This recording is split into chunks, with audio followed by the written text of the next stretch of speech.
alcoholic. How's that? Fabulous. Joe telling me he can't hear. I'm like, okay, you're my brother.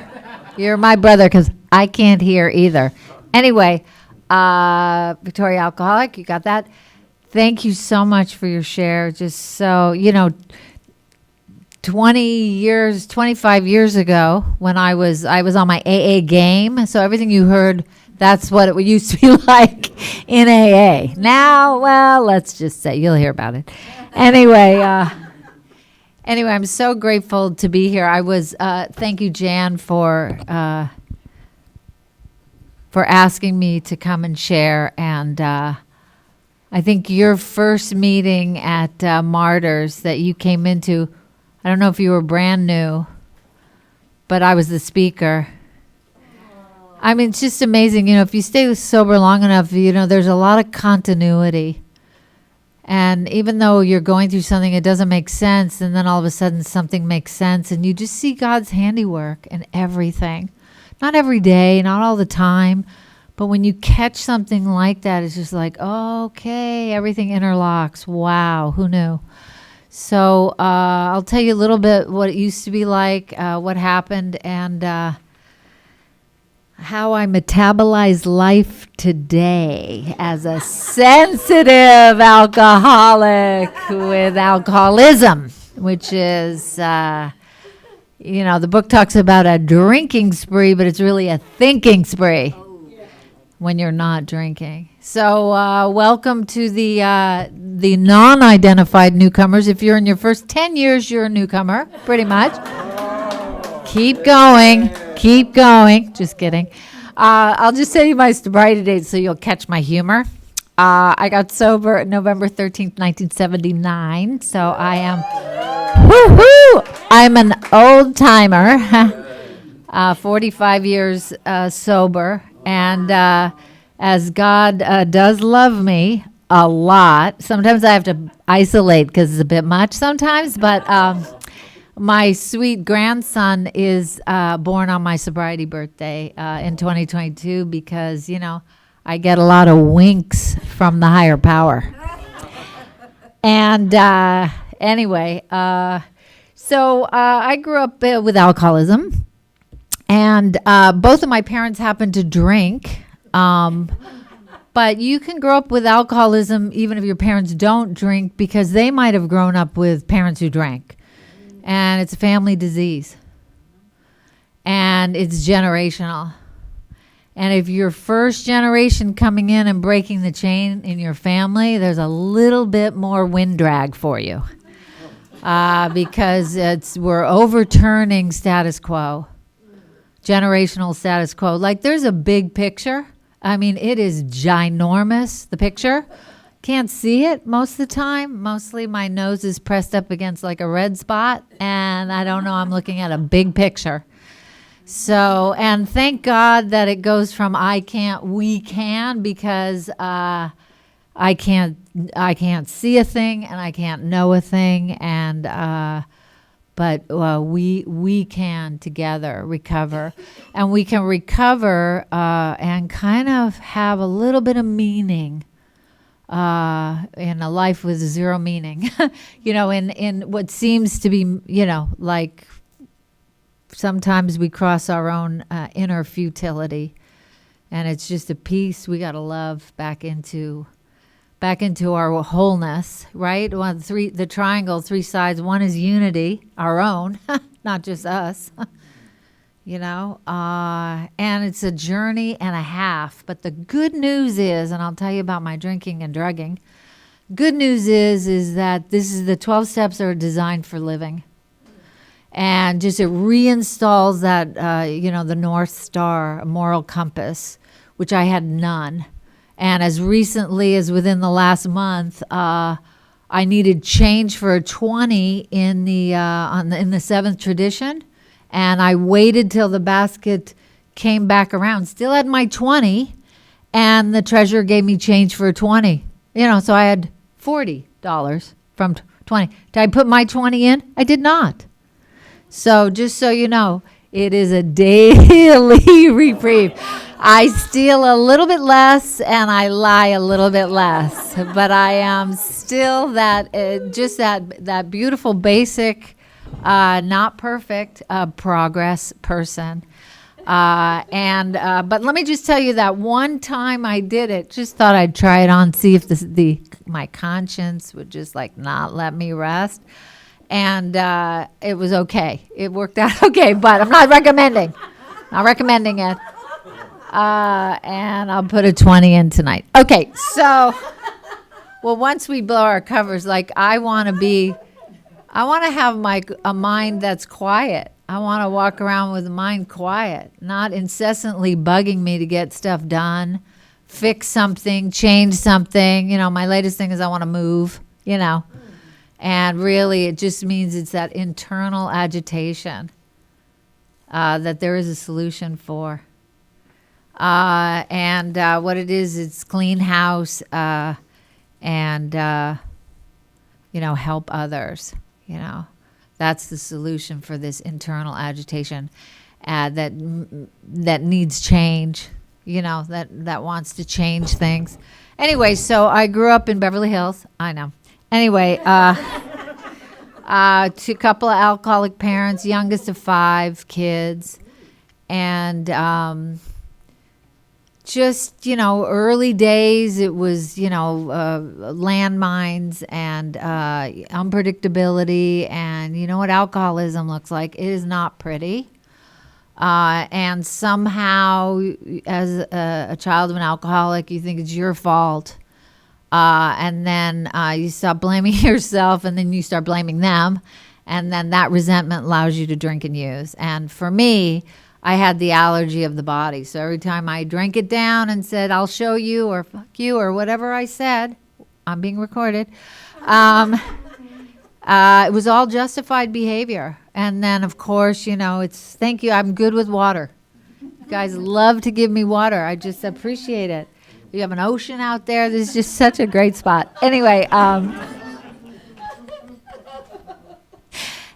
this is like when I've given up sugar and they keep offering me cake. It's like, no thanks, I'm good. Anyway, so grew up with this beautiful alcoholic family. And like I say, generational. So there was alcoholism on my mom's side, alcoholism and secrets on my dad's side. Oh, yeah, those were good ones. And so I never really knew my dad. My mom and dad were married 50 years when they passed away, and never divorced. And I never knew my dad. Never. He was always just super angry. He was either drinking and angry or hungover and even worse anger. And so that's when the kids all took cover, pretty much. And so I thought maybe for a second, straight A's would solve the family alcoholism problem. No, that didn't work. And we moved a lot. I just had to. I'll tell you, when you come in and you start doing the work and you're writing an inventory, first one's going to be light, but then they get deeper and deeper. That I moved 7 times by the time I graduated high school.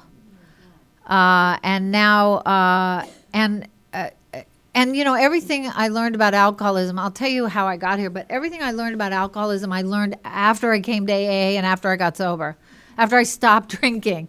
And I learned about it from the work you'd done and the stories you told. And, I came in at 21, I had a lot of yets. There were ex-cons and a lot of drunk driving, no offense, and lots of lost my family, lost my home, and I was just kind of shrugging. But I'll tell you, I didn't get into trouble every time I drank, but every time I was in trouble, I had been drinking. And I had a lot of denial my first year of recovery. I was still going to drink on my 1-year AA anniversary. I just wanted to get that cake. I was so competitive, and I thought, your life looks like this at 1 year. Wait till you see what's up with me at 1 year. Like, it's going to be something. And what it was doesn't matter why you come. Does not matter why you come, because those divine threads have already touched you if you're in an AA meeting.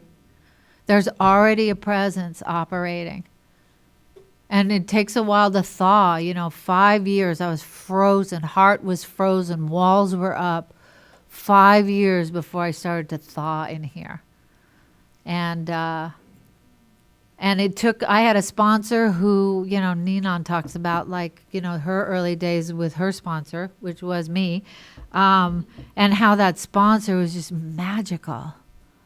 Just magical that first year. And all I wanted to do was everything she told me to do. And I couldn't even, I came in, I couldn't connect any dots. I say I came in, I was on one dot. That was it. And I'm telling you, and I didn't know I was smart till I was about 15 years sober. And then I went to a grade school reunion, and everyone was like, "Oh, Victoria, you were really smart."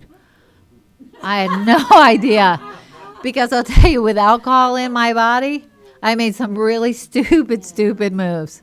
Really stupid moves. And, in the 70s, when you drove drunk, they just looked at your license and your address and said, "Drive carefully. Get home safely." If you're in that neighborhood, they're not taking you in. That was the 70s. Those were the good years.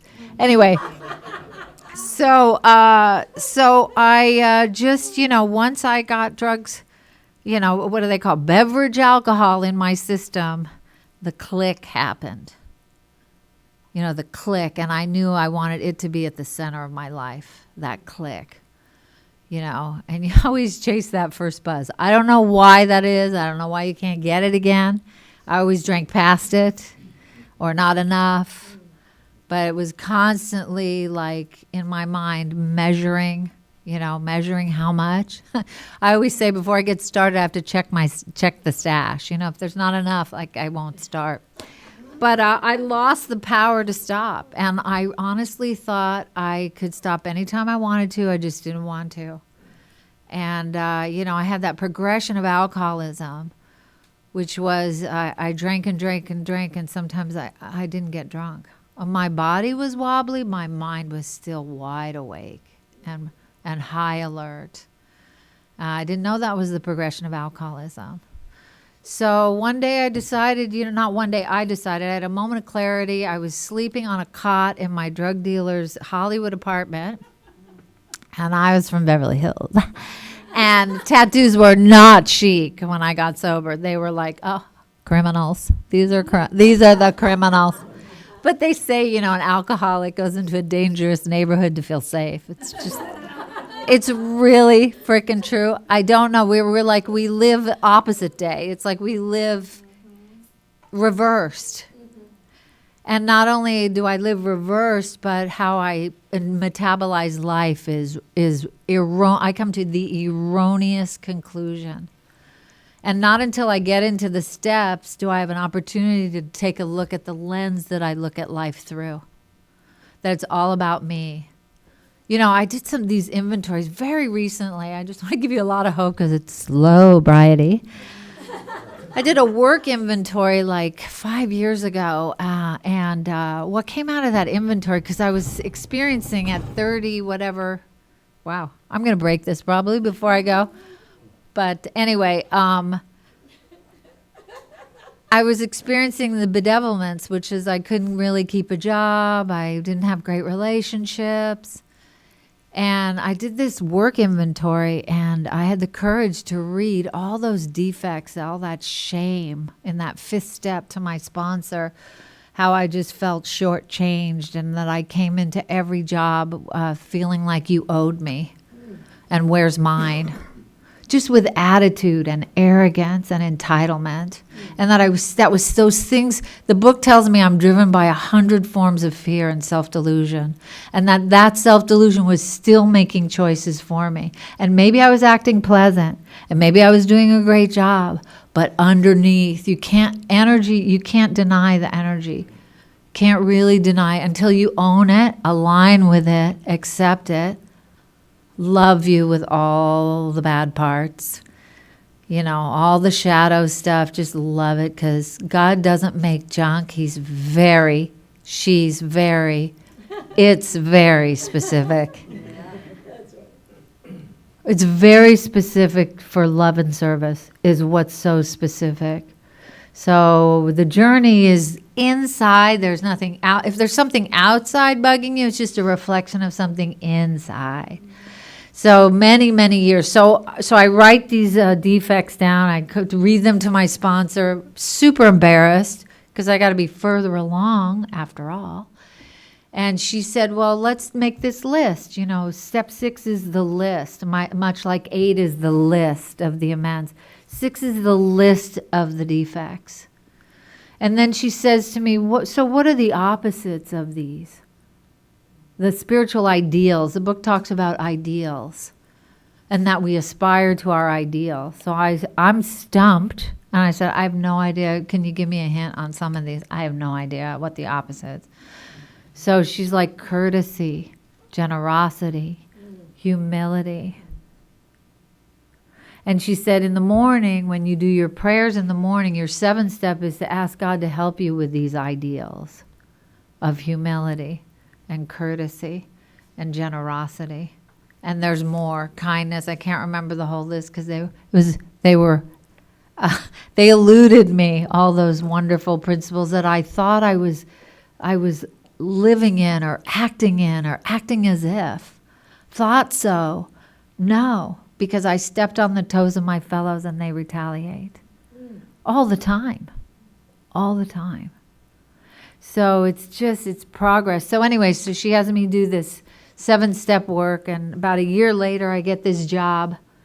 And it's kind of an entry level, but I want to kind of work my way up. This is after I've done this inventory. And I do these 7-step in the morning. I'm asking in my prayers. So I go to this job, and it's entry level, and you know I'm kind of overqualified, but I want to kind of work my way in and up in this job. And I'm about to just do my old shtick of making sure they know that they have a good hire here. I want to impress them. Now, this is my childhood. Because I'm not enough, so I have to be overly enough. So you can see I'm at least enough. Because I'm driven by that self-delusion. And then I something dawns on me. And when something dawns on me, that's the working part of the mind that it talks about on page 86. Which is, it becomes a working part of the mind. And that God will show up, I paraphrase, make easy terms for those who earnestly seek him. Easy terms. And so it dawns on me to let my work ethic speak for me. I've never been quiet in my life. I'm very gregarious. And if it's lost on you, I'll fill you in. That's something you need to know. So, anyway, so I'm sitting there, and then finally, you know, what happens is another opportunity comes up. You know, I give notice because my first sponsor taught me how to behave in every situation. Like you give 2 weeks notice. Who'd have thought? Don't you just go walk? Don't you just no show? I mean, it's a big world out there. They'll never, anyway, So, and as I'm, you know, saying thank you for the opportunity, they're saying, you know something, you were the most amazing employee in this position we've ever had.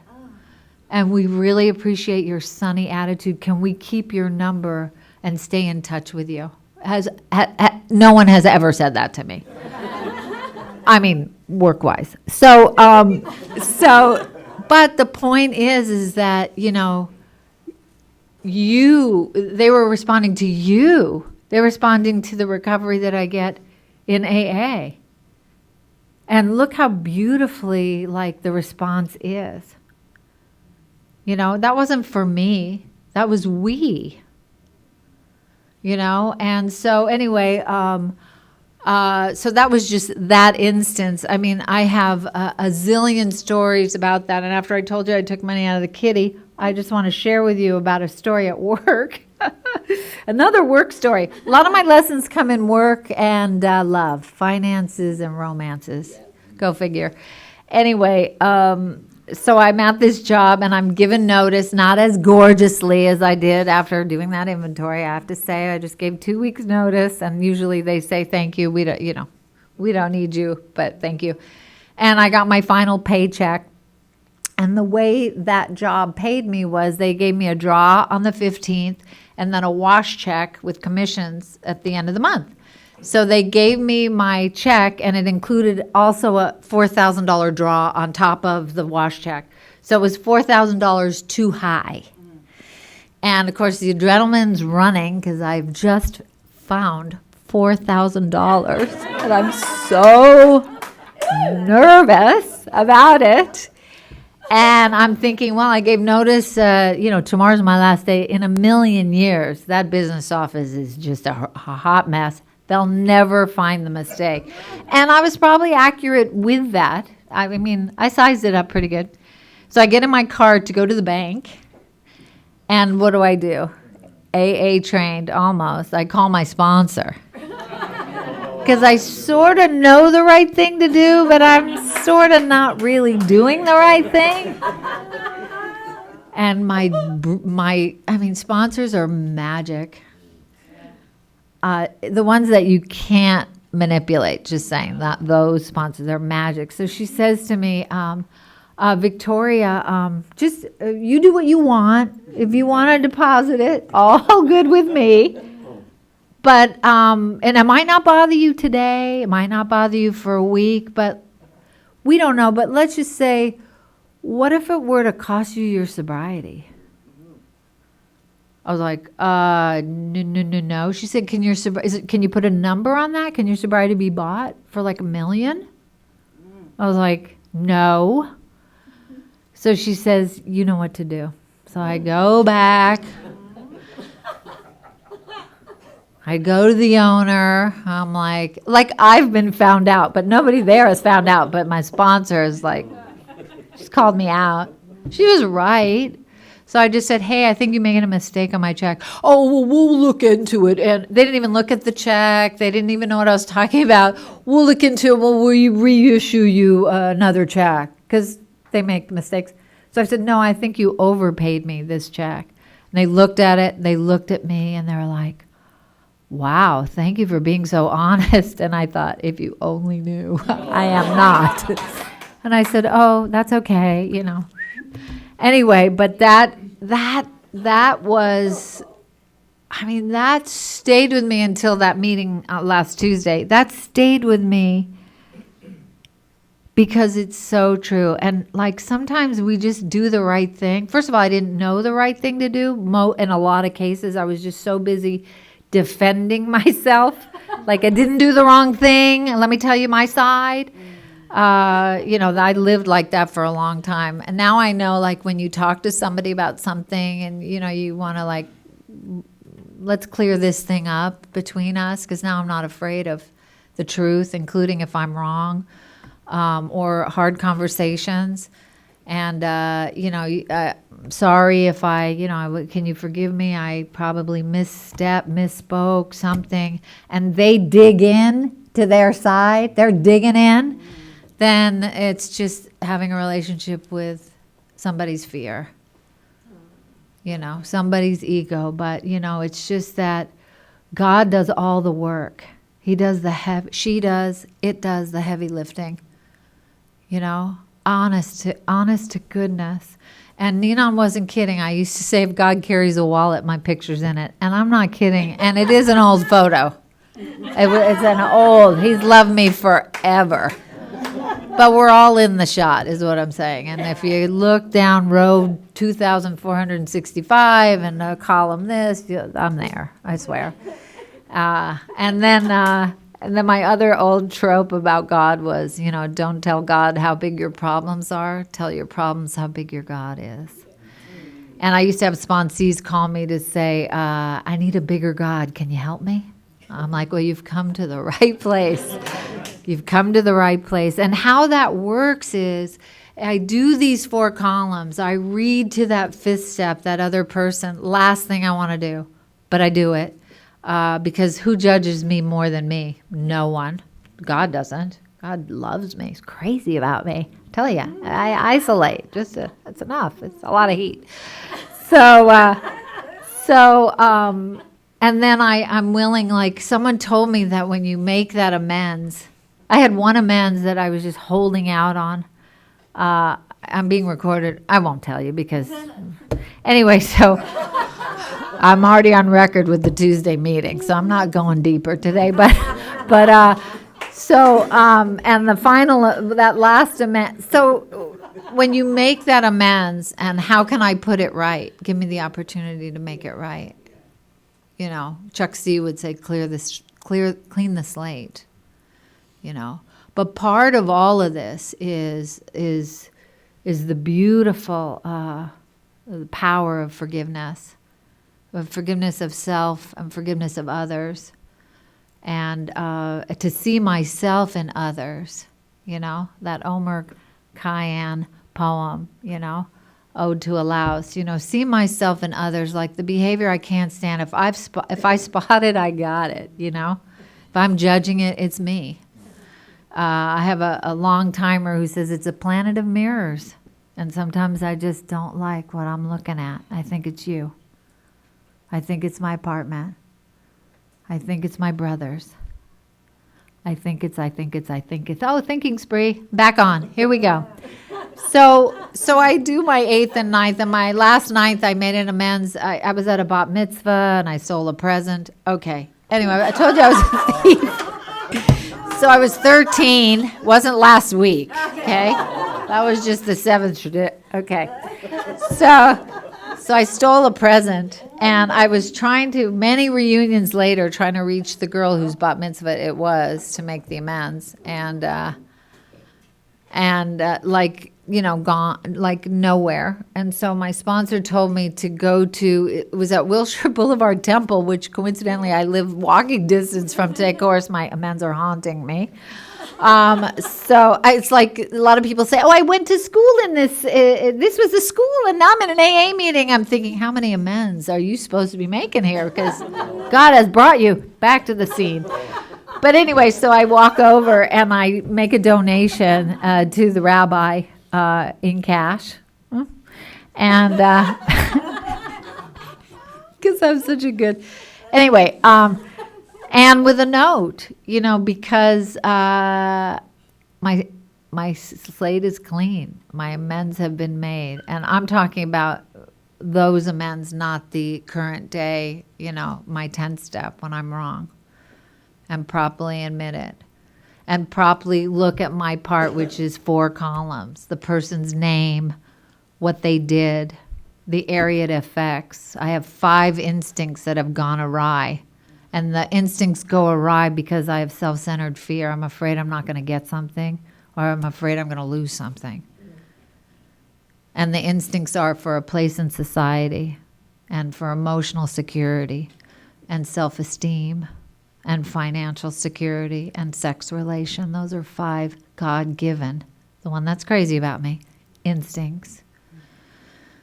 And if I feel wronged, one of those is I'm feeling like I don't belong. Like my oldest brother passed away, and my 2 other brothers are like, one was my ride or die brother, and now he, like, I set a boundary about how much I could help with. And I'm this adult child of an alcoholic, codependent. So, like, I'll cook, I'll clean. What do you need me to do? Of course, I'll do it. I'm in until I'm sick because I've gone past my limitations. So the good news about being clean and sober is you feel stuff. And that's the bad news about being clean and sober is you feel stuff. But, you know, every indication, like, God is a feeling. God is an experience for me. And so I need this antenna to be working. You know, all that sensitivity, oh, you hurt my feelings, I'll show you, is really my connection with a loving higher power. It's the right use of the will. So 9 and 10 daily, 4 columns. 4th column is, what is that self-centered fear? I'm afraid I don't belong in my family because 2 of my brothers, I had 3, aren't talking to me right now. And so my fear is that I don't belong because I have this need to belong. And so God, I say, God, if it is your plan that I don't belong here, I'm willing. I'm willing to go the route I'm supposed to go. Funny enough, in hindsight, I realize I've been on the route the whole time, even though I think I've gotten off the route. And how I think I've gotten off the route is I've made mistakes and I've regrets. But that was the route for more healing. And the more I do my work, I see my fear that when you behave the way you behave, I'm like, oh, it's just fear. I know that one. So I don't take it personally. Most of the time, I can see right in. That's how I parented. My kids have their behavior, they act out, they whatever. I get it. I have a sober son. He's sober 11 and a half years. He came to this meeting once. Yeah, I had a no tolerance house, and I said, you can't live here if you're bringing your stuff in here. And I said, the main reason is because I will smoke your stash. No joke. And then the second time he brought stuff in, I said, listen, I was such a good parent. I swear, you guys, you healed me so I could be that great parent. But I said to him, hey, the punishment, no such thing. The consequence is that you have to come to 6 AA meetings with me so that you see what I struggle with. And that man knew it was okay to come to AA sober 11 years. So, and that's with a group of people who inspire me to take the high road, the hard road, the road less traveled, the road with the great view, but it's, when nobody's looking, I want to cut a corner. But you know something? You get self-esteem and self-love from doing the hard work when no one's looking. Treating my ex-husband with tremendous kindness and his Ninon witnessed. It was so powerful. And his then girlfriend who became his wife, you inspired me to do the right thing. I just wanted to be righteous. And, I grew up with very distracted alcoholic parents, and I just wanted to be seen. We all do. Wanted to be heard. We all do. But not to the blind and deaf person, metaphorically. Turn toward the love where the love is and stop railing that it ain't. Just, you're supposed to go a different way. Trust the signposts. Trust. I'm Jewish, so I don't celebrate Lent, but one year I gave up self-doubt after I made decisions. I used to have a quorum of people to help me make decisions because thinking spree. And now because I have a meditation practice, because I do sit, and I've been meditating for over 30 years, and the deep dropping in that happens in the South Bay, you guys are so lucky because I live in LA now, and it's a lot of static. Takes a long time to drop. It takes a long time. Here, it's easy peasy. I had so much, more will be revealed, so much revelation. I lived down here for 15 years. So many revelations, more revealed. You call them epiphanies, ahas, so many from dropping into meditation in the morning, every morning. It's God disciplines us because we're undisciplined. And it's a discipline until it becomes a habit. And believe me, I need disciplines in other areas, but meditation I got. But it's harder up in LA. And so because of that connection, that conscious contact, I can trust my instincts not the ones that have gone awry after I've been hurt or wronged or perceived hurt, perceived wrong. Again, it's a disease of perception. And so I just don't doubt myself. I just make choices, and I don't need a quorum. I have a sponsor. My first sponsor I had 36 years, and this sponsor I've had 7 years. God bless you. It's almost over. And I do have a sponsor. I'm in a few programs because self-reliance is like one of my favorite sports. And so there are other areas that I got this. It's funny, I have a 2.5-year-old grandson, and it's like, I do it. Okay, I'm the same. Me too. I want to do it. And I don't need any help. That's what he says. Okay, I understand that one.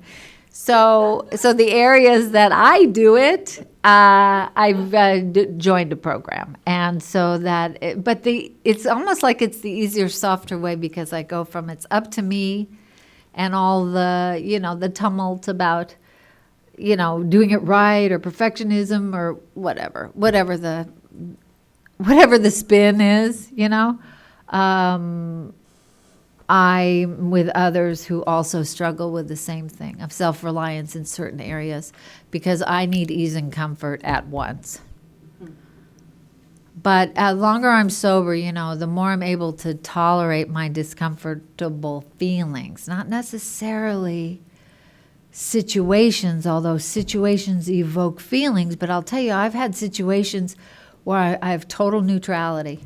Like, it doesn't matter which way it goes, all good. I mean, intense situations, like the eye of the storm. I've had that experience. So for me, neutrality indicates recovery. And it says in the book, the 100 men and women who have recovered experience neutrality. They're not stopping. They're in grace. And so if you're in your first 10 years, if you're in your first year and you're not obsessed with drinking and drugging today, you're feeling God's grace. And don't mess with the grace. Because I don't want my will back. I was driving drunk, leaving the Playboy Mansion at 2 a.m, tripping on LSD, recorded, and lots of alcohol, pulled over by the cops, and said, yeah, you go home. Yeah, I'm going to go home to my alcoholic parents. No problem. Can I get to jail maybe? Just a night, a reprieve? No, they were sleeping. But anyway, the point of the story is, do I want that lost, addicted life back? Lost and addicted. My only friend is the cops. Acquaintance, let's call them. Because I've burned every bridge, including my dealers. Burned every bridge. That's all I know how to do. Burn it down. So just for today, April 19th, I have a daily reprieve. I did do my morning meditation and connected. Just for 24 hours, I can do anything. I have some unresolved and who knows what and question marks. And, there's a brand new, there's like the old is moving out and the new is a question mark. And can I be comfortable in the unknown? Because I seek security outside of myself. Looking for the sure bet, the guarantee. It's inside me. And sometimes it's just a feeling that, all right, it's all good. And I'm so grateful for, I have 2 sons who were raised in recovery. I was a single mom. They played gym they have a men's probably in the gym in the Martyrs gym. They play basketball over there. They went to Costa. They had a great childhood that they enjoyed. And the chain was broken with me. We did the heavy lifting.